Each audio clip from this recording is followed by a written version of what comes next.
드셨어요? 네. 네, 오늘 까베기 너무 맛있었죠? 네. 우리 다혜 저녁 먹었어요? 네. 아, 네. 아까도 막 그랬거든요. 절대로 저녁을 먹지 않겠다고. 네, 그러면서 삼계탕 유혹도 뿌리셨는데 갑자기 어떤 자매가 나 까베기를 안 좋아하는데 냄새가 이러더니 그 까베기 유혹에 넘어갔군요. 좋습니다. 오늘 우리가 함께 말씀을 볼 텐데요. 먼저 오늘 2과입니다. 2과. 교회론 2과인데 먼저 2과 전에 사과를 먼저 한번 봐야 될 필요가 잠깐 있습니다. 사과. 네, 26페이지입니다. 26페이지. 모임 인도자에서의 목자, 그 다음에 사과. 26페이지 찾으셨습니까?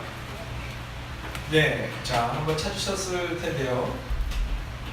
자, 왜 제가 여기를 먼저 해드렸냐면, 이제 지금도 훈련을 좀 하셔야 돼요. 왜냐하면 이 사과를 우리가 함께 나눌 때 막 찔리지 않기 위해서 오늘부터 이틀 정도는 아주 아름다운 말을 많이 하셔야 합니다.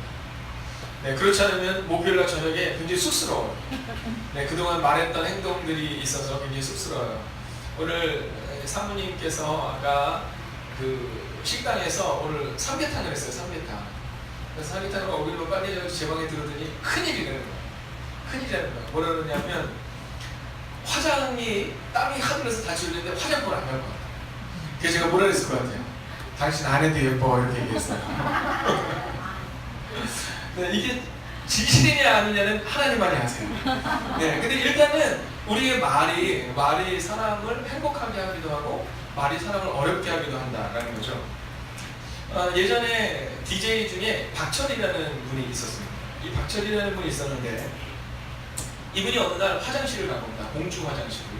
물론 지금은 이제 공중 화장실을 이렇게 막아놓는다고 하더라고요. 다원아, 너 부회장이 됐다면서. 축하해요. 그뿐만이 아니죠. 오늘 제가 사모님께 드리니까 우리 장혜옥 권사님 따님이 미국 교환학생으로 가게 됐는데 아니에요? 교환학생. 네. 네, 맞죠? 학교에서 한 명만 보는데. 근데 제가 해야 되는데 왜? 네. 학교에서 한 명만 보는데 그 교환학생을 가게 됐대요. 그래서 사모님이 웬만하면 전화를 안 할 텐데 뭐 난리가 났어요. 목사님 어쩌고저쩌고 이거 밴드에 올려야 돼요? 말해부터 막 시작이 돼서 그래서 제가 알겠다 일단 기도해라. 왜 그렇게 사모가 출삭되냐 라고 말하지는 않았고 네, 나에게 좋아하더라고. 네, 그래서 오늘은 이렇게 축복된 말하는데 자 다시 이 박철이라는 저는 저렇게 막 떠드셔도 괜찮습니다. 저는 뭐 다 용납할 수 있어요. 왜냐하면 이제 그 간식으로 하셨고 간식을 뭐 하실 분이기 때문에 자 이제 박철이 아니요 궁금해서 그래요. 큰딸인지 둘째는 둘째. 둘째랍니다. 둘째. 시작해 주셨다니. 시끄러운 건 네 잘못이다. 알겠습니다. 네, 시끄러운 건 제 잘못이니까. 자, 전부 한번 저를 주목해 주시면 간사님 사진 한번 찍을 텐데요. 한번 찍어주세요. 저도 여기서 한번 V자를 한번 해볼까요? 자, 우리 한번 V자 한번 해볼까요? 자, 찍습니다. 하나, 됐어요? 하나, 둘, 셋. 네, 감사합니다. 네.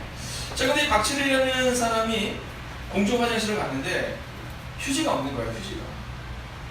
휴지가 없어서 이걸 어떻게 해야 되나 막 하는데 막 그런 경우 있잖아요. 뭐 여러분 우리 모두가 가지고 있잖아요. 근데 그거 어떻게 해야 되는데 옆에 마침 한참 기다리는데 사람이 들어오더래요. 그래서 떡떡 그러면서 휴지 좀 줘요 이렇게 얘기해요. 근데 옆에 있는 사람이 조용히 이렇게 해줘요. 공손히 말해보세요. 그래서 휴지 좀 주세요. 그때 휴지를 받더라는 겁니다. 여러분 이것은 그냥 박철이라는 그 DJ가 재미있게 한 얘기였지만 저는 그 얘기를 듣는데 제 마음에 큰 감동을 받았어요. 그것은 뭐냐면 우리가 무언가를 달라고 하든 아니면 어떤 행동을 하든 언어, 이 말씨, 말뽐새라고 표현하는 이 폼이 우리를 행복하게 하기도 하고 어렵게 만들기도 한다는 겁니다. 자, 그런데 오늘 우리가 이 모임 인도자로서의 인도자를 먼저 사과를 잠깐이라도 여러분과 함께 하려고 하는 이유는요.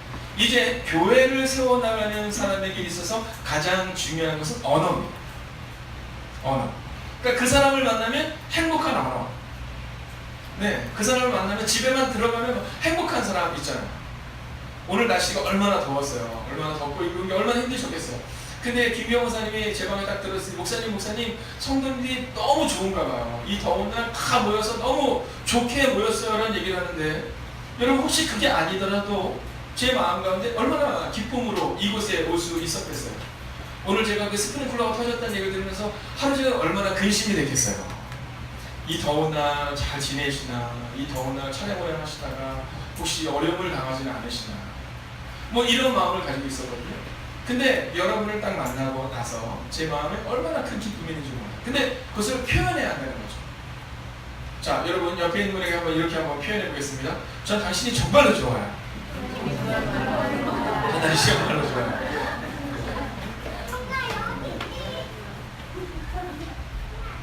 자, 그래서 이 모임 인도자로서의 속장을 우리가 목요일날 하기 전에 오늘부터 이제 숙제를 내드리는 거예요. 오늘부터는 아름다운 언어를 표현하셔야 돼요. 네. 여러분, 제가 예전에 했던 설교 제목 중에 혹시 기억나는 분이 있으시겠지만, 효도는 흉내만 내도 효도다라는 제목으로 말씀을 전한 적이 한 번 있습니다. 여러분, 효도도 흉내를 내면요, 그 흉내가 우리를 바꿔요. 예전에 어떤 나라에 이제 아주 효도하는 아들이 있었어요. 근데 왕이 그 소식을 듣고는 어떻게 행동을 하냐면, 그 효도하는 그 아들을 찾아간 겁니다. 그래서 가서 큰 선물을 해요. 근데 보고가 올라와요. 왕이시여 그 옆에 그 옆마을에 정말 별로 평상시에 효도하지 않는데 왕이 효도한 얘기에 큰 선물을 내렸다는 얘기를 듣고 그 효도를 흉내내는 얄미운 사람이 있습니다. 이렇게 보고가 돼요. 근데 그때 왕이 뭐라고 했는지 아세요? 네, 효도는 흉내만 내도 효도다. 그리고 그에게도 똑같은 상을 내렸다는 거예요. 자, 물론 전해져 내려온 이야기입니다. 그런데 그 이후에 있었던 이야기입니다. 그 이후에 그 흉내만 냈던 그 여자가 정말 효자가 되었다. 그래서 저는 우리 교회에서 이 언어를 자꾸 훈련해야 된다고 생각해요. 언어. 모임 인도자로서 이제 저희가 목요일날 함께 말씀을 나누기 전에 이제 오늘부터 숙제는 뭐냐 하면 계속해서 아름다운 언어를 쓰겠다라는 다짐입니다. 행복한 언어를 쓰겠다라는 다짐이고요. 좋은 이야기를 해주는 겁니다. 제가 저기 들어오면서 들으니까 우리 세원자매님이 우리 하나자매님이 어머 자매님 얼마나 어쩜 그렇게 날씬해요 이렇게 얘기했어요. 그랬더니 세원자매님도 뭐라냐면 아니요 언니가 더 날씬해요 이렇게 얘기했어요. 여러분 오고 가는 아름다운 언어가 얼마나 아름다워요. 여러분 이분들의 몸이 정말 날씬한지 아닌지 저는 잘 모르겠어요. 네. 얼마나 날씬한지 저는 잘 모르겠어요. 근데 제가 저희 딸이 막 다이어트 해야 된다고 얘기했던 건데 야 네가 얼마나 예쁜데 다이어트 할 게 어딨니? 이렇게 얘기하거든요. 근데 만약에 저희 딸이 아빠 저 다이어트 해야 되는데 그랬을 때 너 좀 해야 돼 이렇게 많이 얘기한다고 치면 얼마나 마음이 상하겠어요. 그죠? 아름다운 언어. 그러니까 그 사람을 딱 만나면 저 사람은 나한테 엄청나게 아름다운 언어를 써줄 거야 이런 거 있잖아요. 또한 예기치 않은 칭찬의 언어가 필요해요. 우리 김혜인 목사님 오신 지 얼마나 걸리셨어요? 네, 말로는 1시간 반 걸리셨다 그러지만 아마 집에서 나오고 뭐 다 하면 훨씬 더 걸렸어요.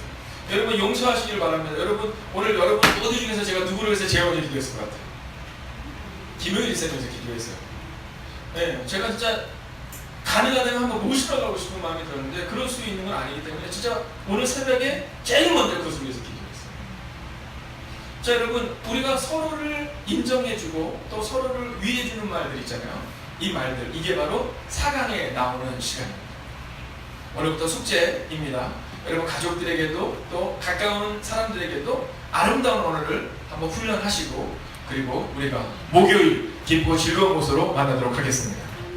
혹시 오늘 간식 못 드신 분들도 계시지 않아요? 식사 못 하셨을 것 같은데 그죠?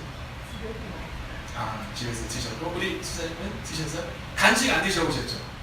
진짜 끝내줍니다. 네, 아까 청년들이 자기들 다이어트 한다고 저녁 안 먹었던 애들이 거기에 넘어가서 다 먹었어요. 우리 누가 한번 우리 혜리가 하나 강사님이 간식 못 드신 분들 좀 드리시고 왜냐면 다 시장은 혹시 간식 못 드신 분들 손만 살짝 들어봐 주시면 네 오늘 저 두 분 네, 저 두 분 하시고 여기를 먹었는데 또 드시니까 다 드시지 마시고 자 그러면 오늘 한번 시작해 보도록 하겠습니다.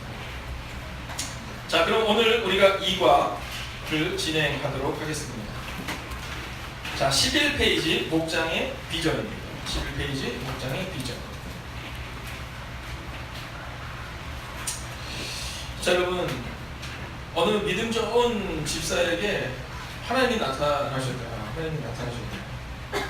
그러고 나서 이 좋은 믿음 좋은 집사님이 영생을 얻고 그리고 천국에 들어갔는데 근데 너무 일찍 이분이 하나님의 불을 받은 거예요. 그래서 가서 따졌대요. 하나님 왜 이렇게 저를 일찍 불렀냐고. 그랬더니 하나님이 이 집사님에게 그랬대요. 미안해, 네가 성형수술 너무 해서 못 알아봤어. 이렇게 얘기하더라고요. 여러분, 근데 저는 이 얘기를 듣는데요, 성형수술하는 게 꼭 나쁠까라는 생각해요. 네, 꼭 나쁠까? 그렇다고 해서 뭐 제가 오늘 하진 않겠죠. 여러분, 제 외모 중에서 꼭 성형수술을 해야 되는 것이 한 군데 있습니다. 자, 우리 아는 분을 제외하고 마치는 분에게는 제가 내일 선물을 드리도록 하겠습니다. 네. 네. 한 군데가 꼭 있어요. 진짜로 의학적으로 해야 되는 곳이 있습니다. 어디냐면 눈이에요. 눈. 제가 안검하수가 있습니다. 네. 안검하수가 뭐냐면 이 눈의 압력이 약한 거예요. 예를 들면 이런 거죠. 우리 김효일 집사님은 이 눈의 압력이 몇 정도 되냐면 100 정도 되는 거예요. 여러분 다 100 정도 되는 거죠. 그러니까 뜨는데 100인데 저는 어느 정도 되면 70밖에 안 돼요. 그러니까 만약에 제가 그냥 이 눈을 뜨면서 이 정도로 뜨는 겁니다. 근데 이거를 눈을 뜨려고 하니까 뭘로 뜰 것 같아요? 네, 이 근육으로 뜨는 겁니다. 그래서 제가 여기가 이렇게 주름이 있는 건데요. 이 주름이 언제부터 있었냐면 고등학교 때부터 있었습니다. 왜냐하면 어렸을 때부터 이 안검하수 때문에 눈이 안 떠지는 거예요. 그러니까 저도 모르는 사이에 근육으로 이게 몰리는 겁니다. 근데 앞으로는 이게 점점 더 심해진대요, 제가. 그러면서 제가 예전에 사역했던 교회에 성형외과 의사 선생님이셨는데 그분이 저한테 뭐라 하시냐면 목사님 이건 이제 그분의 유머죠. 다른 데도 다 손봐야 되지만 눈은 꼭 하셔야 됩니다. 아니면 목사님이 이 다음에 사역을 할 때 점점 더 이 주름살이 깊어질 겁니다. 이렇게 얘기해요. 그래서 제가 그러냐 그러면 수술을 하겠다 이렇게 얘기를 하는 거예요. 그리고 이제 수술 날짜가 다가오는데 갑자기 그분이 근데 목사님께 사실 제가 말씀드리지 않았던 것이 한 가지 있습니다. 그러더라고요. 그래서 제가 그게 뭡니까? 이렇게 물어봤더니 그분이 안검하수 수술을 할 때 그냥 수술하는 게 아니라 쌍꺼풀이 생깁니다. 이렇게 얘기하더라고요. 네, 그래서 그날 저녁 제가 쌍꺼풀을 만들고 저희 아내한테 보여줬어요. 그랬더니 저희 아내가 그러더라고요. 그 뭐라고 얘기냐면 차라리 주름이 낫다. 그래서 제가 수술을 안 한 겁니다. 자, 근데 저는요, 이 여성분들이 예뻐지기 위해서 이렇게 성형수술을 하시면 이거 뭐 나쁘다고 생각하지는 않아요. 근데 그와 마찬가지로 교회 내에서도 또 우리가 예쁘게 변화되려고 노력해야 되는 것이 하나 있는데 그게 뭐냐면 언어와 행동과 미소예요. 여러분, 언어와 행동과 미소 이 세 가지를 바꾸잖아요. 그러면 교회가 바뀌어요. 먼저는 언어로서 사람들을 세우시고요. 두 번째는 행동을 바꾸시는 거예요. 행동, 사랑의 행동으로. 그리고 세 번째로 여러분 우리 가운데 그 세 가지를 바꾸는 마음을 가질 때 여러분 정말로 놀라운 일이 일어날 거예요. 자, 목정의 비전 우리가 한번 말씀을 같이 한번 읽어보도록 하겠습니다. 읽을까요? 시작. 그가 어떤 사람은 사도로, 어떤 사람은 선지자로, 어떤 사람은 복음 전하는 자로, 어떤 사람은 목사와 교사로 삼으셨으니 이는 성도를 온전하게 하여 봉사의 일을 하게 하며 그리스도의 몸을 세우려 하심이라. 아멘. 자, 이제 여기에서 우리가 중요하게 기억해야 되는 것이 있습니다. 그것은 뭐냐면 우리가 세워야 되는 것이 뭐냐면 그리스도의 몸을 세우려 한다라는 겁니다.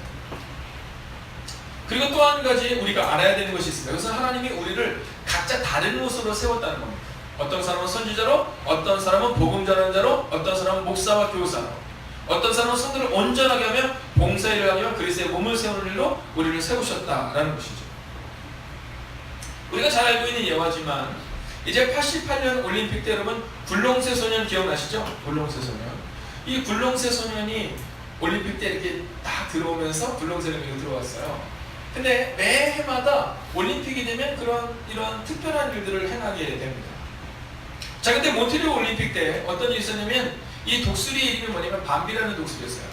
이 밤비라는 독수리가 이제 성화를 봉송을 하는데 그 밤비라는 독수리가 쫙 날아와서 불을 딱 붙이는 거였어요.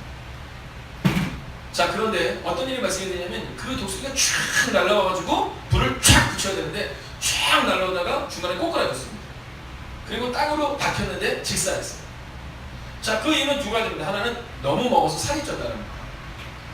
야생에서 자라야 되는데 그것을 계속 훈련을 시키다 보니까 너무 먹어서 살이 쪘고, 두 번째로 중요한 것은 뭐냐면 두 날개의 균형을 잃었다는 거예요.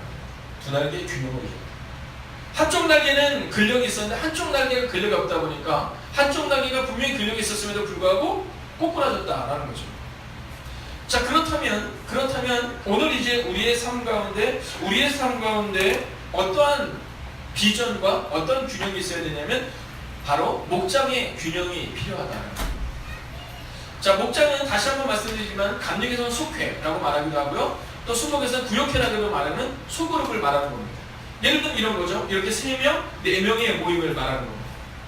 자, 페이지를 넘겨보시면 사도행전 2장 42절부터 47절의 말씀을 함께 읽고 아래 무릎에 답하시오. 함께 말씀 읽겠습니다. 함께 읽을까요? 시작.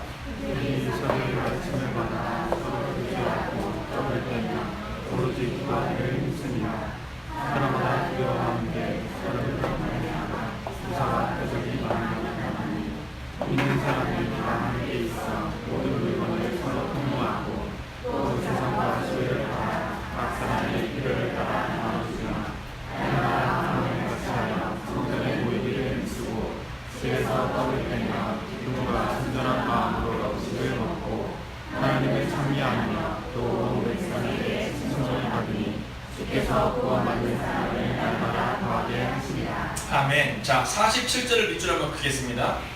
맨 밑에 줄, 하나님을 찬미하며 또 온 백성에게 칭송을 받으니 주께서 구원받는 사람을 날마다 더하게 하십니다. 여러분, 이게 바로 거룩한 부흥입니다.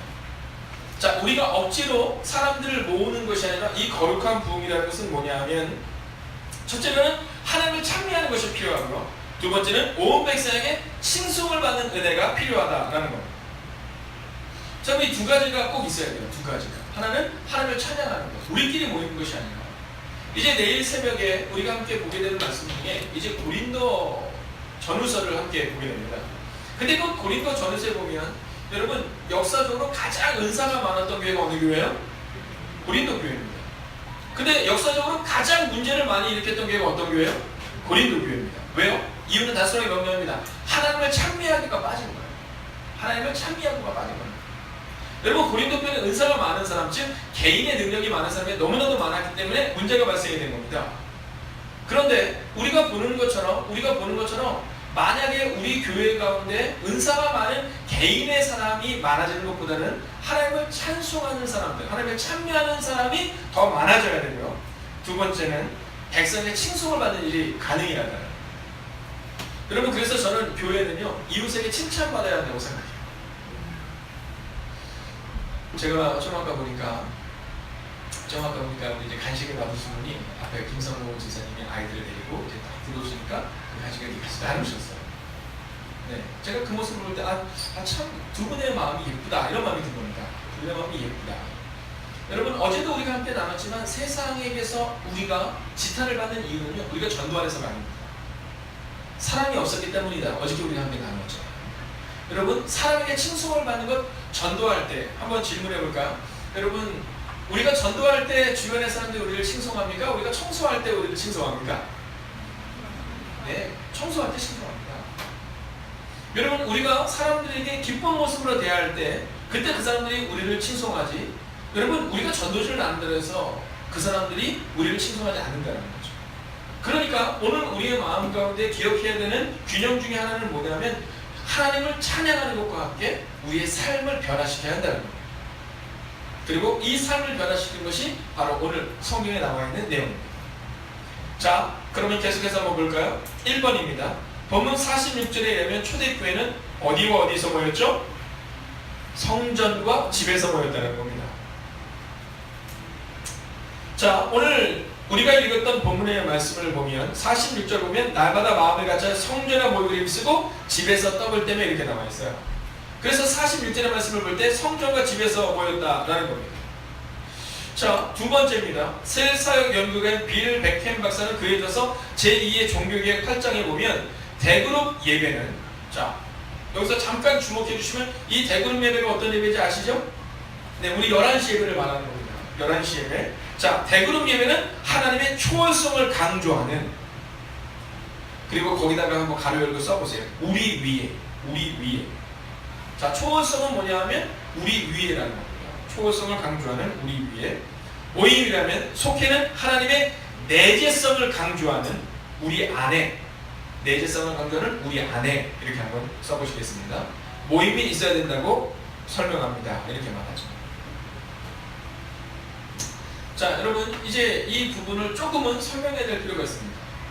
자, 초월성이다 라는 것은 뭐냐면요, 우리를 뛰어넘는 것을 말합니다. 우리를 뛰어넘는, 그러니까 우리 위에 계신 하나님을 말하는 거죠. 자, 하나님은 우리 위에 계시는 하나님이세요. 우리를 초월하는 분이시죠. 그러나 하나님은 또 어떤 하나님이세요? 내재성, 즉 우리 안에 계신 하나님이다. 우리 위에도 계시지만 우리 안에 계시는 그 하나님을 말하고 있다라는 거죠. 여러분 어떻습니까? 여러분에게 있어서 하나님은 초월성이 강하세요? 내재성이 강하세요? 자, 어떠세요? 제가 질문할 것 같으니까 지금 다들 이렇게 계시는데 네, 우리 노태욱 간사님 어떠세요? 초월성이 좀 더 강조돼요? 아니면 내재성이 강조돼요? 하나님을 생각하면? 전 초월성이죠. 네, 그렇죠. 그러니까 그 초월성 때문에 신학교를 갔겠죠. 원래 우리 간사님이 이과 계통인 거 아시죠? 제가 잠시 올수를 보겠습니다. 우리 간사님이 이과 계통이세요. 그래서 교회에서 뭐 이런 뭐를 고치거나 이런 것들을 간사님께 맡기잖아요. 그러면요, 완전 확실합니다. 자, 그런데 간사님이 대학교 1학년 때 수련회를 갔다가 하나님을 인격적으로 만난 거예요. 네, 그리고 나서 원래 동아대였었나요? 부경대였어요. 네? 부경대. 네, 부경대를 다니다가 그러다가 이제 이 서울로 올라오게 되는 거예요. 여러분, 초월성이죠. 네, 예배를 드리는데 갑자기 우리 안에 하나님의 임재하는 것을 그 예배를 드리다가 초월성을 칵 받은 거예요. 근데 내재성, 우리 안에 계시는 것은요, 여러분 예배 때라기보다는 삶을 나누다가, 그죠? 두세 사람이 삶을 나누다가 내재성을 경험하게 됩니다. 자, 한국교회는 지금 이 초월성을 강조합니다. 그래서 목회자의 카리스마틱 리더십이 굉장히 강해야 되죠. 그러나 여러분 이제 성서적인 교회는 초월성, 카리스마틱 리더십이 있어야 하지만, 그러나 더 중요한 것은 내재성, 즉 우리 안에 하나님의 계신가를 계속해서 점검하는 시간들이 필요하다라는 겁니다. 그래서 목사와의 예배를 통해서 가는 것은 안 돼요. 여러분 일주일에 한 번 예배를 드리는 것으로 이제는 그쳐서는 안 됩니다. 옆에 있는 성도와 함께 삶을 나누고 또 옆에 있는 가족들과 함께 하나님의 임재를 늘 경험하는 내재성을 경험해야 한다라는 거죠. 그래서 하나님은 우리 위에 계시지만 또한 우리 안에 계시다라는 겁니다. 3번입니다. 그동안 한국교회에서는 대그룹 모임에 비해 상대적으로 소그룹이 덜 강조되었습니다. 그것이 한국교회의 신앙에 미친 부정적인 영향에는 어떤 것들이 있습니까? 라는 질문입니다. 자, 여러분 저를 한번 주목해 주십시오. 제가 어렸을 때는 속회를 드리러 시간이 되게 좋았었어요. 네, 왜냐하면 어렸을 때 뭐 다 가난하잖아요. 다 먹을 게 없고. 그런데 어쩌다 속회를 이렇게 가면 거기 가면 아이들도 막 있고 먹을 것도 있고 막 되게 기뻤던 때가 있었어요. 그러면 그것으로 인해서 그때 막 아이들끼리도 친해지고, 네, 그리고 막 어른들 다르고 친해지는 그런 것들이 있었거든요. 근데 어느 순간부터 이제 이 소그룹 모임들이 약간씩 없어지기 시작했다는 거죠. 자, 그러면서 첫 번째는 썬데이 크리스찬의 양상입니다. 썬데이 크리스찬의 양상. 여러분 주일날 예배 한 번만 드리면 된다라는 것으로 끝나는 경우가 너무 많이 있다라는 거예요. 자, 두 번째는 뭐냐면 친밀한 성도의 교제의 상실입니다. 친밀한 성도의 교제의 상실. 여러분 친밀함으로 우리가 서로 간에 교제해야 되는데 그 교제가 상실된다는 거예요. 여러분 주일날 한 번 예배를 나오는 것으로 여러분 만족할 수 없음을 기억하셔야 합니다. 우리 장은영 집사님께서 이제 이명원 성도님을 이제 전도를 하셨어요. 그래서 잘 나오고 계셔요. 근데 말씀의 은혜를 물론 받죠. 그러나 사실은 이명원 성도님에게 있어서 필요한 것은 뭐냐 하면 뭐 같은 세대든 아니면 같은 관심을 가지고 있든 친밀한 성도의 교제가 필요합니다. 여러분 이것을 꼭 기억하셔야 합니다. 지금 우리 교회 인원수가 늘어난다고 해서 이것을 부흥이라고 착각하지 마십시오. 여러분 진정한 부흥은 어떤 거냐면 그리스도 예수가 우리 안에 들어오셔야 되는 거거든요. 예배를 통해서 하나님의 초월성을 경험하는 것으로 끝나는 것이 아니라 우리 안에 지금 내재하고 있는 거가 경험되어져야 돼요. 그러니까 이제 사랑하는 집사님께서는 교회를 향해서 기도하실 때 특별히 남편분을 위해서 기도할 때는요, 이 교회 내 친밀한 성도의 교제가 상실되지 않을 수 있도록 소그룹 모임이 회복되어야 된다고 기도하셔야 돼요. 세 번째는 뭐냐면요, 보고 배우는 역할 모본의 상실입니다. 역할 모본의 상실. 여러분 신앙생활이라는 것은 어떤 거냐면 보고 배우는 거잖아요. 보고 배우는 거잖아요. 여러분 신앙이 자라난다는 것이잖아요. 신앙이 자라난다. 우리가 신앙이 자라난다는 것을 이야기할 때 어떨 때는요, 우리가 성경을 많이 하는 것이 자라난다라고 표현할 때가 있어요. 근데 여러분 그렇지 않습니다. 정말로 자라나는 것은 어느 때냐면, 정말로 자라는 것은 어느 때냐면 성경을 많이 알아서가 아니라 누군가를 보고 따라하는 거잖아요. 누군가를 보고 따라하는 거잖아요. 어느 날 저에게 어떤 분이 오셔서 그런 말씀하신 적이 있었어요. 목사님의 설교가 이런 부분이 좀 안 맞는 것 같습니다. 이런 얘기를 하시는 분이 있었어요. 그래서 제가 그분에게 그렇군요. 어떤 부분이, 왜냐면 제가 얼마나 실수가 많아요. 그죠? 가끔가다 다윗인데 뭐라 그래요? 네, 바울이라고 얘기하기도 하고. 네, 산계로 올라간 사람이 누구죠? 그렇죠. 네, 담배에 올라간 사람이 누구? 이렇게 물어봤는데 뭐 이런 식의 게 많아서 그러냐고, 뭐가 그러냐고 이렇게 물어봤어요. 그랬더니 이것이 그렇다는 거예요. 그래서 그러냐고. 근데 그렇진 않을 거라고. 왜냐하면 저는 워낙 이렇게 능력이 없어서 하다 보면 뭐 다윗이나 바울이 맡기는 그런 언어적인 실수를 하지만 복음의 실수는 있을 수 없다. 그리고 우리 교회는 말씀을 한번 전하거나 그걸 꼭 온라인상에 올린다. 그러니까 그 온라인상에 있는 말씀 한번 들어보시고, 그리고 만약에 제가 말씀을 잘못 전한 것 같으면 다시 오시라. 근데 일주일이 지났어요. 일주일이 지났는데 그분이 저에게 오셨을까요? 안 오셨을까요? 오시지 않았어요.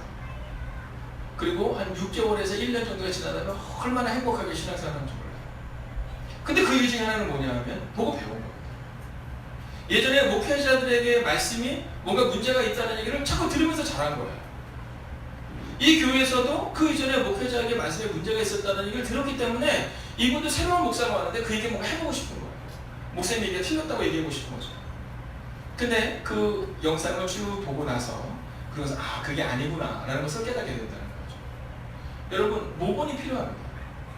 교회에서 나쁜 것도 모본이 있고 좋은 것도 모본이 있는데, 저는 우리 행복의 같은 경우에는 좋은 것을 보고 배우는 모본이 상실되지 않는 뒷모습을 보여주는 교회가 될 줄로 믿습니다. 여러분 만약 그러면 얼마나 멋진 일이 일어날까요? 네 번째입니다. 복음 전도의 열정의 상실입니다. 복음 전도의 열정의 상실. 오늘 저희 교회 손님이 한 명이 찾아왔었어요. 유엔에서 2015년 파리 기후 협약이라고 아마 다 들어보셨을 겁니다. 지금 전 세계적으로 문제가 굉장히 많잖아요. 그 중에 하나 보면 플라스틱 공해가 굉장히 많습니다. 그래서 저희에게도 일회용 컵을 될 수 있으면 쓰지 않도록 계속해서 권면하고 있는데요. 그리고 이제 또 한 번 권면하는 것은 이 빨대라고 표현하죠. 스트로우라고 얘기하는 이 빨대를 좀 쓰지 말아야겠다는 생각을 해요. 이 빨대 때문에 제가 얼마 전에 신문을 보니까요, 그 거북이였는지 확실히는 기억이 안 나는데 이 빨대가 여기를 뚫고 나온 거예요. 네, 이 플라스틱 때문에. 그래서 유엔 파리 기후협약에서 2015년에 이제 온 세계의 그런 탁월한 국가들이 함께 모여서 기후협약을 맺은 겁니다. 자, 그러면서 거기에서 어떤 일들을 했냐면, 예를 들어서 이런 거죠. 지금 제일 큰 문제가 뭐냐면 플라스틱이에요. 플라스틱인데 지금 개발되고 있는 것들 중에 하나가 뭐냐면요, 그 플라스틱 있잖아요. 플라스틱 위에다가 어떤 물체를 이렇게 뿌리잖아요. 그러면 그리고 거기다 물을 이렇게 주면, 그러면 그 플라스틱이 녹아서 없어진다. 또는 그것이 이렇게 열로서 그 에너지로 변환이 되는 그런 일들을 지금 연구하고 있다는 거예요. 근데 이 협약을 하고 나서 이것을 구체화시키기 위해서 전 세계에서 13명의 과학자를 뽑았습니다. 13명의 과학자를 뽑아서 이 13명의 과학자들에게 연구할 수 있도록 도와주는 거예요. 근데 그 금액이 얼마냐면 100만 유로입니다. 한 사람당. 네, 그렇게 4년 이상을 편안하게 일할 수 있도록 연구할 수 있도록 해주는데 100만 유로면 어느 정도 되면 우리나라 돈 한 13억 정도 됩니다. 네, 그래서 이번에 퀼런 대학이라는 대학에 교수로 가게 된 거예요. 그 가기 전에 이제 이민을 가기 전에 인사를 하러 온 겁니다. 뭐 저희 교회 그런 아이들에 대한 좀 장학금도 좀 가지고 오고 그래서 이제 온 거예요. 그 친구랑 이제 얘기를 나누는데 바로 오늘 이 복음전도의 열정의 상실 이 부분이 생각이 난 겁니다. 이 친구가 한양대학교에서 학위를 하고 있었어요. 한양대에서 학위를 하고 있었는데 어느 날 저한테 연락이 온 거예요. 목사님 상담할 일이 있습니다. 그래? 어떤 일이냐? 이렇게 물어봤더니 이 친구가 저한테 그러는 겁니다. 목사님, 이번에 제가 석사를 가지고 박사 학위를 받는데 합격을 2군데 했습니다. 그러더라고요. 그래서 축하한다. 어디 되니 했더니 서울대 학교가 됐고 그리고 한양대학교가 됐다는 거예요. 그래서 제가 잘 됐구나. 부모님은 뭐라 하시니? 부모님은 당연히 서울대를 가기로 원하십니다. 이렇게 얘기를 하더라고요. 그렇구나. 그럼 너는 기도해봐니? 그랬더니 이 친구가 뭐냐면 예 목사님. 근데 기도해봤는데 지금 제가 가르치는 교회 아이들이 있습니다. 우리 집에 지금 학립원 아이들처럼 가르치는 아이들이 있는데 이 아이들 중에 부모님이 교회를 안 다니시고 아직 믿음이 없는 아이들이 있었어요. 근데 이 형제가 뭐라고 얘기했냐면 저한테 이렇게 얘기했어요. 목사님, 저는 서울대학교를 가지 않고 그냥 이 한양대학교에 남아서 제 3년의 그 젊음의 시간을 이 아이들과 함께 성장해 나가고 싶습니다. 그 얘기를 10년 전에 저한테 한 거예요. 근데 이 친구가 뭐라 했냐면 근데 저에게 한 가지 걱정이 있습니다. 그래, 그 걱정이 뭐냐 그랬더니 이공계통은 물론 다른 것들도 마찬가지겠지만 다른 과목도 마찬가지지만 특별히 이공계통에서는 미국 학위가 없으면 참 어렵다는 거예요. 근데 그것을 따기 위해서는 서울대학을 나오고 나서 거기서 박사학위 받고 포스트학 과정을 통해서 그 다음 과정을 거치면서 자기는 훨씬 유익하다는 것을 자기는 안다는 거죠. 부모님들도 알고. 근데 본인이 이 복음 전도를 위해서 여기 남겠다고 했을 때 부모님의 마음이 과연 흡족하겠느냐는 거예요. 그래서 저를 위해서 기도해 주십시오. 이렇게 얘기했어요. 그리고 제가 이제 그 일을 위해서 기도를 한 겁니다. 그러고 나서 한 10년 정도가 지나고잖아요. 전 세계에 그런 13명의 과학자 중에 한 명이 된 거예요. 여러분, 복음 전도의 열정이 살아있을 때의 이야기입니다. 그때 그 교회에서 가장 강력했던 것이 뭐였는지 아세요? 바로 소그룹 모임이었습니다. 소그룹 모임을 통해 삶을 나누고 복음을 어떻게 전해야 할 것인가를 나누고 여러분 10명 정도 모이던 청년들이 약 120명의 청년부를 자라났거든요. 근데 그때 그 일을 이루었던 것이 바로 오늘 성경에 기록된 것처럼 소그룹 모임이었다라는 겁니다. 여러분, 이 교회론에서 말하는 소그룹 모임은 박중희 목사의 개인적인 의견이 아닙니다. 이것은 바로 성경이 말하는 성전에서도 모이고 집에서도 모이는 대그룹으로도 모이지만 소그룹으로도 모이는 그 놀라운 목장의 균형이 필요하다라는 것이죠. 5번째입니다. 사역 현장의 상실입니다. 사역 현장의 상실입니다. 여러분, 저는요 우리 교회가 속회의 균형 또는 목장의 균형 또는 우리가 이야기하는 소그룹의 균형에 대해서 이야기할 때 우리가 기억해야 되는 것이 뭐냐면 사역 현장이 회복되어야 된다고 믿어요. 한번 따라할까요? 1인 1사역. 1인 1사역. 여러분, 저는 우리 행복의교회는 1인 1사역이 회복되어야 된다고 믿어요. 여러분, 어떤 사역이든 상관없이 그것이 회복되어야 되는데 근데 대그룹 예배에서는 그럴 수 있는 여지가 점점 더 줄어듭니다. 오늘 이제 그 친구랑 얘기를 했는데 그 친구가 지금 그런 도남동 앞에 있는 성북 제일교회라는 교회를 지금 출석하고 있어요. 그 친구가 그 성북 제일교회를 출석하는데 거기가 1,500명 정도 되는 교회입니다. 근데 그 친구가 그런 얘기를 하더라고요. 목사님, 제가 이 교회를 다니면서 작은 교회도 다녀보고 또 500명 되는 교회도 다니고 1,500명 정도 되는 교회를 다니는데 1,500명 정도 되는 교회를 다니면서 느낀 것은 뭐냐면 완전히 자족이 가능하다는 것을 경험했다는 거예요. 예, 누군가에게 무슨 문제가 있을 때 어려운 일이 있을 때 그 교회 공동체 내에서 그것을 다 해결할 수 있는 그런 인원수가 한 1,000명 정도 되는구나라는 것을 경험하게 되었다라는 거예요. 근데 한 가지 아쉬운 점에 대한 얘기를 할 때 그것은 뭐냐면 사람이 많아지면 많아질수록 사역 현장에 투입되는 사람이 적을 수도 있다는 겁니다. 근데 그 친구가 섬기고 있는 그 교회는요 교인 수가 1,500명을 넘지만 사역 현장으로 엄청나게 많이 들어가는 거예요. 유치부 애들이 50명이랍니다. 근데 유치부 교사가 22명이래요. 네. 아이들 한 2명에서 3명이 좀 안 되는 아이들 1명씩 교사가 있다는 거죠. 여러분, 소그룹이 생기면요, 그러면 자기의 일이 개발됩니다. 제가 한번 질문해 볼까요? 우리 김성구 집사님이 잘하는 일이 어떤 일인 것 같아요? 우리 혹시 김성구 선생님이 잘하는 게 어떤 일인지 혹시 아세요? 과묵한 거. 아유, 굉장히 중요하죠. 네, 굉장히 중요해요. 근데 잘못하신 거예요. 과묵하지 않고 말씀 많으세요. 네, 제가 가끔 가다가 우리 김성국 쌤을 보면요, 유머가 얼마나 진짜 특출을 하시는지 몰라요. 네, 유머에 제가 빵빵 터집니다. 자, 그런데 사실은 이것은 여담이지만 같이 가까이 있지 못하게 돼. 아, 저분은 좀 과묵하신 분 이렇게 여기잖아요. 여러분, 소그룹도 마찬가지입니다. 소그룹에서 그 사람을 만나면 그 사람의 장점이 발견돼요. 우리 장혜옥 권사님의 남편 되는 분의 장점은 어떤 거예요? 장혜옥 권사님? 가르치. 근데 그것보다 더 좋은 게 나왔어요. 그래서 잘생기셨다는 게 있어요. 네, 가르치는 은사. 여러분, 아무리 예배를 제가 이번 주 내내 권사님과 함께 대화를 하고 교육을 한다 하더라도 권사님에게 가르치는 인사가 있는 점을 전혀 발견할 수 없습니다. 그럼 어느 때 발견되냐면 지금처럼 두세 사람이 함께 이야기를 하는 과정 가운데 발견되는 거죠. 사역 현장의 상실한 것은 뭐냐면 내가 잘한 일이 있어도 그것이 드러나지 않아요. 그럼 그냥 교회만 다니게 됩니다. 여러분, 이제 저희 교회가 100명을 넘어서는 교회로 가는데 이때부터 문제가 발생했는데 뭐냐면 사람들이 그냥 왔다가 예배만 드리고도 별로 문제가 없어요. 왜냐하면 이제 사역의 현장이 어느 정도 채워져 있거든요. 성경에도 그냥 어느 정도 있죠. 교사도 있죠. 식당 공사도 있죠. 안내도 있죠. 지금부터 오는 분들은 그냥 왔다 그냥 가도 괜찮은 겁니다. 그러나 하나님은 그것을 원하지 않으신다는 거죠. 여러분, 그렇기 때문에 이제 주일 예배와 함께 우리가 섬기고 있는 이 목장, 앞으로 세워나갈 이 목장에 대한 부분을 좀 더 준비하셔야 합니다. 다음 페이지로 한번 넘어가 볼까요? 13페이지입니다.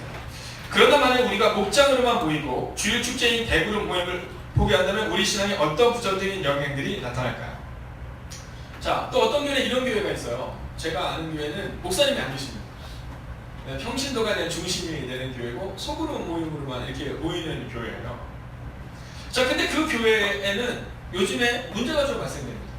그것은 뭐냐면 담임 목회자가 없다 보니까 어떤 문제가 있을 때 그것이 자꾸만 더 큰 문제로 이렇게 반향이 일어납니다. 그러면서 이번에 이제 담임 목사를 모신다고 하더라고요.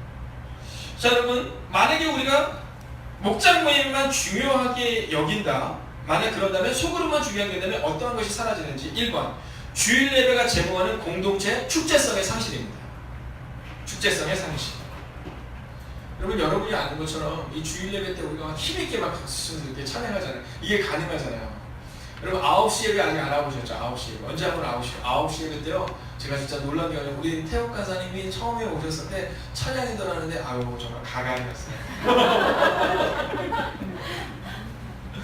이야, 근데요, 노래를 얼마나 진짜로 잘하는지 막 진짜 놀라워요. 찬양팀 진짜 제가 볼 때는 우리 은평 동지방 전체에서 아마 2-3번째 해줄 거예요. 9시 때 얼마나 멋진지 몰라요. 인원수는 별로 많지 않거든요. 인원수는 별로 많지 않은데 연주팀은 별로 없는데 막 찬양이 너무나 뛰어나요. 근데 놀라운 사실입니다. 그렇게 막 하다가 드럼이 하나 빠지잖아요. 그럼 왠지 이상해요. 어저께 야곱의 축복 기억나세요? 첫 곡? 너는 저는 그렇게 슬픈 야곱의 축복은 처음이었어요. 야, 드럼이 없으니까 어째 그렇게 슬픈지. 네. 축제성이 상실됩니다. 4-5사람이 모이는데 축제성이 살아나기가 어려워요. 두 번째는 눈에 보이는 교회에서의 사회적 존재 증거의 상실입니다.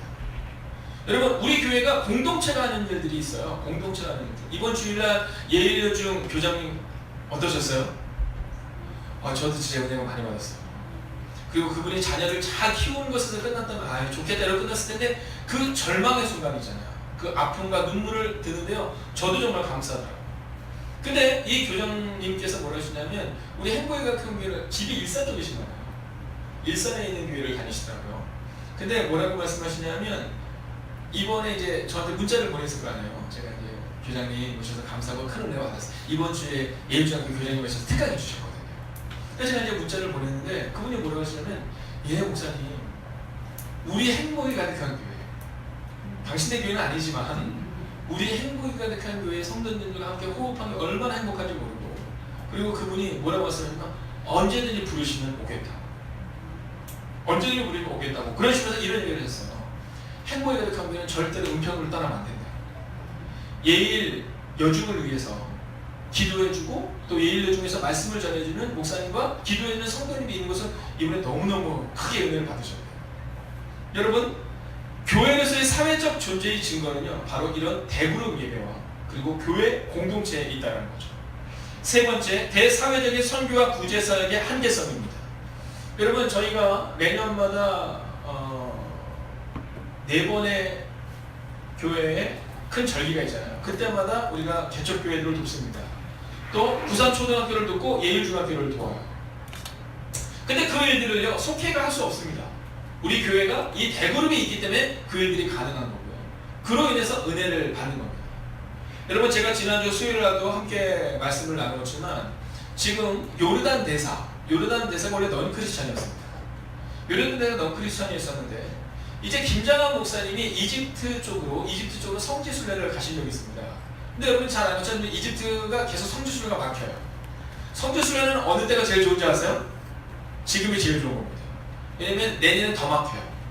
네, 제가 작년 초에 갔을 때도요, 성지순례를 통해서 정말 모세가 올라갔던 그 산을 가고 싶은데 갈 수가 없습니다. 다 막혀있어요.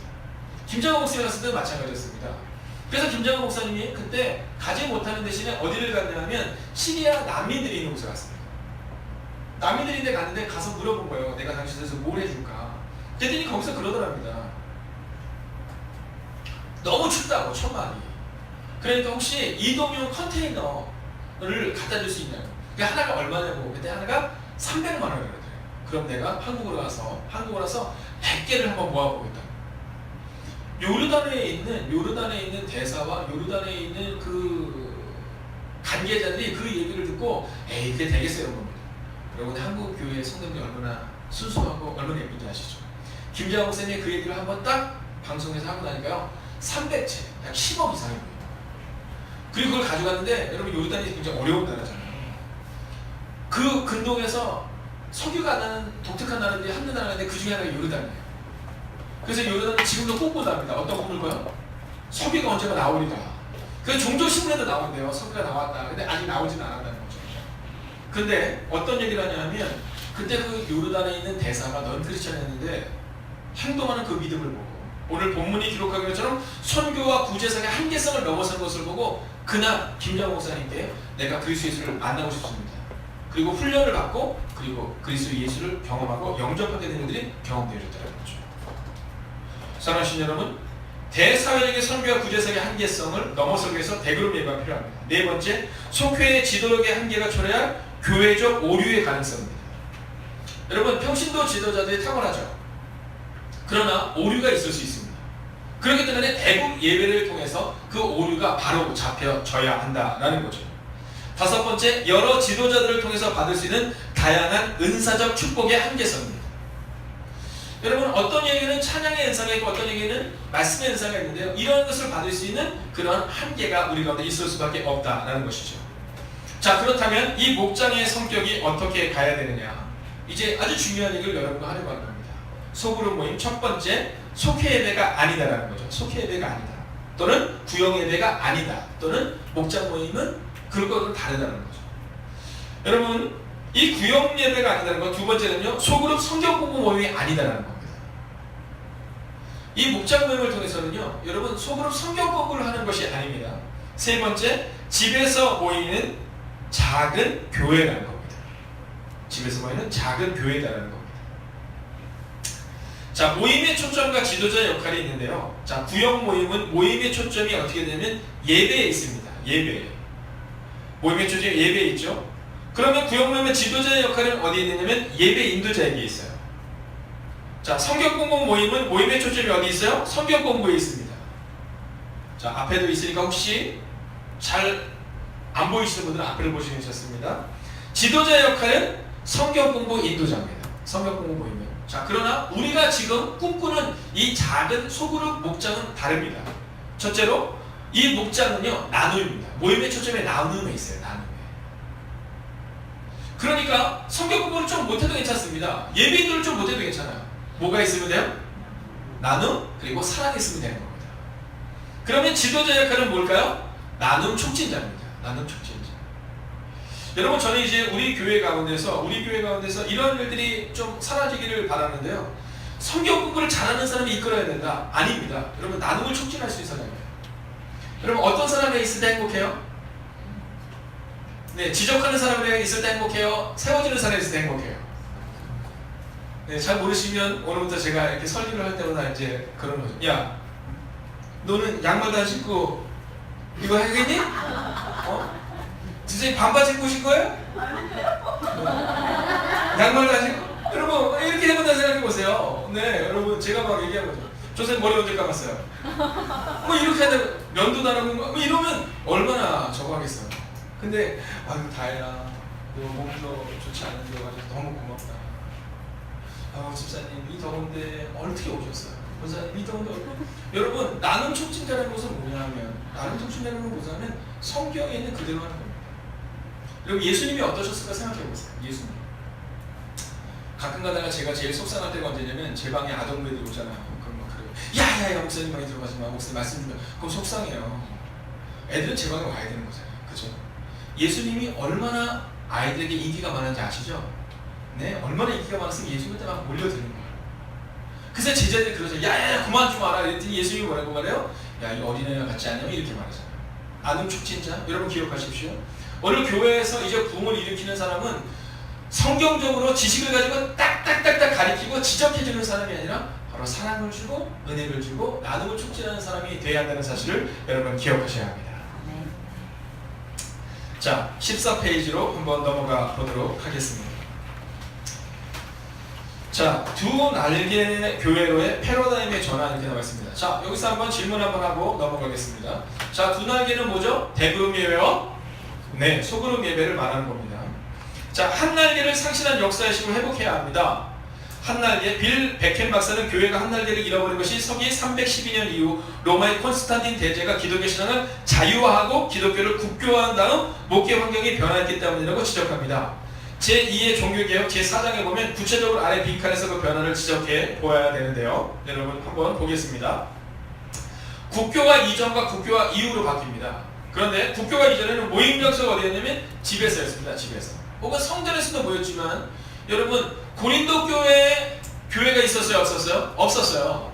그래서 바울이 어디서 예배를 드려요? 성전에서 예배를 드리는 겁니다. 여러분 국교화 이전에는 그랬었어요. 근데 국교화 이후에는 어디서만 예배를 드리죠? 네, 성전에서만 예배를 드립니다. 교회에서만. 자, 모임 날짜도요. 국교화 이전에는요. 아무 때나 드렸어요. 즉 자주 드렸다는 거죠. 근데 요즘은 어떻습니까? 네, 주일에만 드립니다. 자, 모임 인도자도 예전에는요 누구나 모임 인도자였었어요. 누구나. 근데 지금은 누구만? 성직자만, 즉 목사만 인도할 수 있다고 이야기합니다. 자, 모임의 초점이 국교화 이전에는요 삶의 나눔이었어요. 삶의 나눔. 자, 그런데 지금은 뭘로 바뀌었죠? 예배로 바뀌었죠. 자, 그렇다면 이제 회복되어야 되는 것이 무엇인지 아시겠죠? 네, 이제는 다시 한번 국교화 이전 집에서 모이고 아무 때나 모이고 누구나 그리고 삶의 나눔을 실천할 수 있어야 한다라는 겁니다. 여러분 사역자의 개념은 평신도 사역자에게도 적용해야 합니다. 한번 읽어볼까요? 읽습니다. 1. 시작.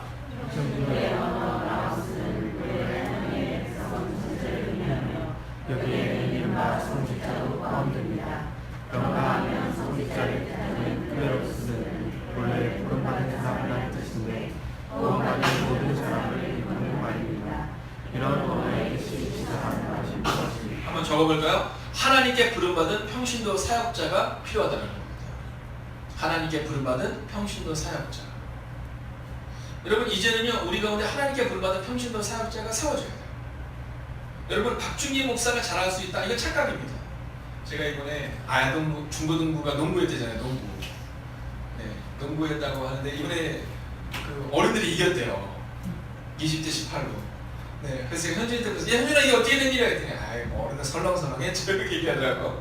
네, 저희 아들도 그렇게 얘기하더라고요. 아유 우리가 그냥 했죠 이렇게 얘기하는데 여러분 우리가 착각하는 게 한 가지 있어요. 그것은 뭐냐면 내년에도 이길 수 있을까요? 내년은 집니다. 우리는 점점 늙어가고요. 애들은 점점 자라납니다. 네. 여러분, 차범근 감독만큼 축구를 잘하는 사람이 없잖아요. 근데 만약에 차범근 감독이 지금 너무 답답해가지고 내가 선수를 뛰겠다고 우리 뭐라고 생각할까요? 잘하십니다 이렇게 얘기할까요? 아니죠. 여러분, 교회도 마찬가지입니다. 목사가 플레이에서 뛰는 것이 아니라 여러분, 이제는 어떻게 되냐면 평신도 사역자가 살아나서 평신도 사역자가 교회를 세우는 일들이 우리 가운데 일어나야 한다라는 겁니다. 두 번째, 읽을까요? 시작. 교회의 문화들은 종교 개혁이 사제의 손에만 받은 성경을 선수의 손에 들려준 사건이었다면 제2의 종교 개혁의 과제는 아직도 사제의 손에만 있는 사역을 평신도의 손에 들려주는 일이어야 한다고 주장합니다. 이 주장이 실현되려면 무엇이 가장 필요하겠습니까? 네, 무엇이 필요할까? 사역을 평신도에게 돌려줘. 사역을 평신도에게 돌려줘야 합니다. 여러분, 목사도요, 여러분을 믿어야 돼요. 여러분도 저를 믿어야 합니다.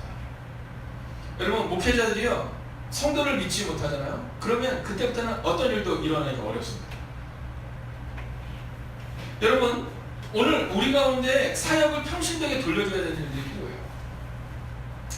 저희 교회에서는 예전 제가 오늘도 그 청년에 왔었지만 청년부에서는 어떤 일을 했었냐면 기도를 하잖아요. 그 기도문을 1년치를 쭉 적었습니다. 그래서 그걸 책자로 만들어서 낸 적이 있었어요. 얼마나 그 책자가 감동적인지 몰라요. 그리고 또 한 번은 여기다가 이 꽃꽂이를 했잖아요. 꽃꽂이를 계속 사진을 찍었어요. 그래서 그 사진을 쫙 붙였던 적이 있었어요. 근데 제가 이 교회 와서는 그런 일을 하지 않았습니다. 왜냐하면 저희 교회가 처음에는 좀 어려운 순간을 겪고 있었던 때가 있었어요. 그래서 목회자가 만약에 기도를 우리가 놓고 기도하겠습니다 그러면 오해할 만한 여지가 많이 있더라고요. 그래서 제가 4년을 기다린 겁니다. 그리고 이번에 처음 그 얘기를 한 거예요. 자, 그 얘기를 하면서 제가 했던 이야기가 있습니다. 뭐냐면 이제 사역을 평신도에게 돌려줘야 한다. 여러분, 이제는 기획위원들이 먼저 이 기도문을 작성하고 저희 예전교회에서는요, 이 기도를 하기 위해서는 어떻게 하냐면 일주일간 금식하면서 기도를 하는 훈련을 꼭 시켰었어요.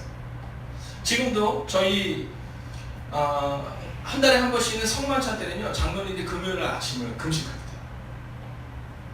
네, 금식하면서 성만찬을 준비해요. 저는 기도자가 그 준비라고 해서 그걸 필요한데, 근데요, 여러분, 아직 어린 집사님들이나 또는 이제 갓 집사나 권사가 되신 분들 중에는 그 기도문을 어떻게 작성했는지 잘 모르고 또 기도를 준비하지 못해서 예배 때 기도가 빵꾸 나는 경우가 종종 있어요. 근데 그동안 제가 얘기하지 않았던 것은 그 이전에 만약에 제가 이야기했다면 그러면 그게 어떻게 보면 상처가 될 수 있는 거예요. 아, 목사님 우리를 믿지 못하나? 이런 마음. 그래서 기다릴 겁니다. 그리고 올해부터 이제 예배부장님이신 우리 김호식 권사님이 그런 말씀 하시더라고요. 목사님, 사실 우리 가운데 필요한 것은 기도를 어떻게 든 기도학교가 필요합니다. 어떤 기도를 해야 되는지, 이것이 개인의 기도인지 아니면 이 기도가 공동체를 위한 기도인지도 정확히 확립되지 않았을 때가 있습니다. 그래서 제가 그랬어요. 아, 그렇다. 그 일들을 우리 권사님이 얘기하시면 2학기 때 그들 한번 준비해보겠다 이런 얘기를 했었어요. 여러분, 이제는 이 사역이 평신도의 손으로 나아가야 합니다. 그래서 장로님이 권사님에게 기도를 함께 나누고요. 그리고 권사님이 집사님의 기도를 나눠야 돼요. 저희 어렸을 때는 어떻게 했느냐 하면 목사님께 성경을 기도문을 갖고 온 적이 별로 없었어요. 네, 저도 어렸을 때 생각하면 우리 전도사님한테 또 우리 간사님한테 학생 때는 그 기도문을 배웠던 적이 있어요. 그리고 집사가 되면 그 집사로서 권사님에게 가서 그 성경을 또는 기도문을 함께 점검받고 그리고 절에서 기도해 주시라고 얘기했던 때가 있었어요. 근데 어느 순간부터 그런 권위가 사라지기 시작했죠. 여러분, 여러분들 가운데 기도문을 작성하고 나서 여러분을 섬겨주시는 권사님께 혹은 장로님께 가서 저를 위해서 기도해 주세요. 장로님, 제가 이번에 이런 기도문을 가졌는데 어떠세요? 라고 물어본 적이 최근에 있으세요? 아마 최근에 없으실 거예요. 우리 어렸을 때 그렇지 않았습니다. 우리 어렸을 때는 집사가 권사에게, 권사가 장로에게, 그러면 장로님이 권사님을, 권사님이 집사님을 섬겨주고 설교를 위해서, 기도를 위해서 함께 나누었던 적이 있었어요. 그런데 어느 순간부터 이 모든 사역이 오직 목회자에게만 집중되는 사역이 되고, 또 목회자가 기도문을 보면서 조언해 준 적이 있습니까? 별로 없어요. 네, 전도사님도 그럴 거예요. 대부분은 어떻게 하냐면 기도문 쓰셨어요? 안 쓰셨어요? 이번 주 기도인데 기억하고 계세요? 기억하고 있어야죠. 대표 기도자인데 그걸 기억하지 못하고 있다는 건 말이 안 되는 거죠.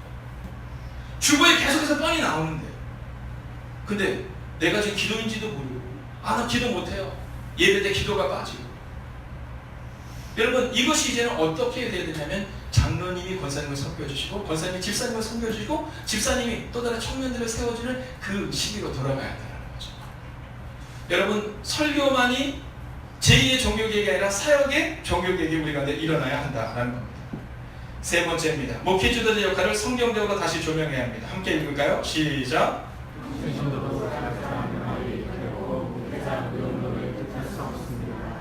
목회자는 여전히 준비되어야 하는 지도자입니다. 그러면 지도자로서 목회자의 가장 중요한 역할은 무엇이어야 할까요? 에베소서 4장 11절과 12절을 자, 에베소서 4장 11절과 12절을 제가 한번 읽겠습니다. 여러분 한번 눈으로 따라와 주십시오. 그가 어떤 사람은 사도로, 어떤 사람은 선지자로, 어떤 사람은 복음 전하는 자로, 어떤 사람은 목사와 교사로 삼으셨으니 이는 성도를 온전하게 하여 봉사의 일을 하게 하며 그리스도의 몸을 세우려 하심이라. 아멘. 자, 한번 동그라미를 쳐볼까요? 어떤 사람은 사도의 동그라미를 치십시오. 어떤 사람은 선지자의 동그라미를 치세요. 어떤 사람은 복음 전하는 자의 동그라미를 치세요. 어떤 사람은 목사, 어떤 사람은 교사의 동그라미를 치세요. 자, 이 목사가 해야 되는 일들, 이는 성도를 온전하게 하여, 밑줄 그십시오. 성도를 온전하게 하여. 자, 성도를 온전하게 밑줄 그시고 거기다 한번 적어보십시오. 갖추어준다, 준비되게 해준다. 갖추어준다, 준비되게 해준다. 여러분, 이제 사역은 평신도가 해야 합니다. 그리고 그 사역을 훈련시키고 준비시키는 것을 목회자가 해야 되는 거예요. 근데 어느 순간부터 교회의 모든 사역은 목회자가 해야 된다고 생각하죠. 이제는 사역은 평신도가, 그리고 그 사역을 준비시키는 것을 목회자가 할 수 있어야 한다는 겁니다. 여러분, 저희는 이제 2학기가 시작이 되면서부터는 이제 주일 예배를 위해서는요, 우리가 금요일을 어떻게 금식하며 보낼 것인지, 어떻게 기도하며 나아갈 것인지를 정말 진지하게 고민할 것입니다. 또한 우리가 식사 준비를 할 때도 어떤 마음으로 준비를 하고, 우리가 식당 공사를 할 때도, 또 재정부의 일을 할 때도, 어떤 상황을 할 때도 우리는 기도로서 그들을 준비해야 되는데요. 특별히 이제 목회자는 성도를 온전하게 하는 일, 갖추어주는 일에 집중해야 되고, 그리고 사역을 평신도의 손으로 돌려줄 수 있어야 한다는 겁니다. 여러분, 어느 순간부터 이 두 가지가 무너지기 시작하면, 그러면 교회가 어려워집니다. 목회자가 온라인도 플레이어가 되어서 모든 사역을 하게 되면 목회자도 지치고 평신도도 재미가 없죠. 그러나 훈련의 과정은 목회자가 하지만, 그리고 이 사역은 여러분이 할 수 있는 그 놀라운 일이 발생이 될 때, 여러분, 어느 날 장은영 집사님의 마음 가운데, 목사님, 제가 이 교회에 오게 돼서 가장 감사한 일이 목사님의 말씀을 듣고 예배를 통해 은혜를 받은 것입니다 라고 끝나는 것이 아니라, 목사님, 저에게 있어서 멘토와 같은 권사님이 있으시고, 저에게 있어서 멘토와 같은 장로님이 있으셔서 저는 그러한 장로님, 그러한 권사님의 뒷모습을 보고 따라가기를 원합니다라고 고백할 수 있다면, 여러분, 그 교회는 하나님이 세우시는 교회가 될 줄로 믿습니다. 두 날개를 기억하십시오. 이제 대그룹 예배를 목회자가 진행해 나간다면, 이제 소그룹 예배를 여러분 평신도들이 세워나갈 때 놀라운 일이 일어나는 것을 기억하며, 4번, 오늘의 교회가 주일 예배와 속회로 다시 비상하는 비전을 확신해야 합니다. 아래의 비전을 설명해 보십시오. 함께 읽을까요? 시작. 우리의 모든 도시 이스라엘의 창이 될 것입니다.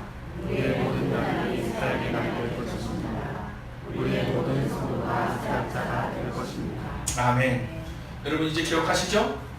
국교회 이전으로 돌아가는 겁니다. 이제 주일날만이 아니라 우리의 월화수목금토일이 우리의 사역의 날이 장이 될 것이고, 우리의 모든 날이 사역의 날이 될 것이고, 그리고 우리 모든 성도가 이제 주님의 사역을 감당하는 그 한 사람 한 사람의 사역자가 되어 주님의 교회를 세우는 분명한 교회를 세워지는 교회가 될 줄로 믿습니다. 옆에 있는 분에게 한번 이렇게 인사할까요? 당신이 교회입니다. 마지막 이야기를 하고 마치려 합니다. 제가 어렸을 때 보았던 드라마 중에 제일 감동 있게 보았던 드라마가 똥꼬야 똥꼬야라는 드라마.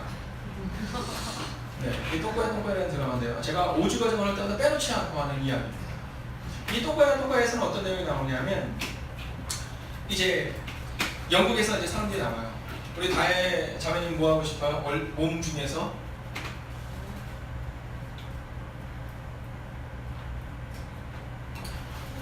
코도 나와요. 코도 중요하죠. 우리 전사님은 뭐 하고 싶어요? 귀.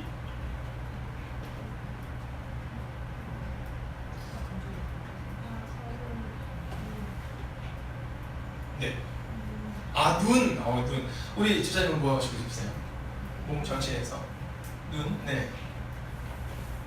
네? 입. 눈. 아니, 얼굴만은 아닌데. 네, 얼굴. 네. 또, 우리 권사님은요?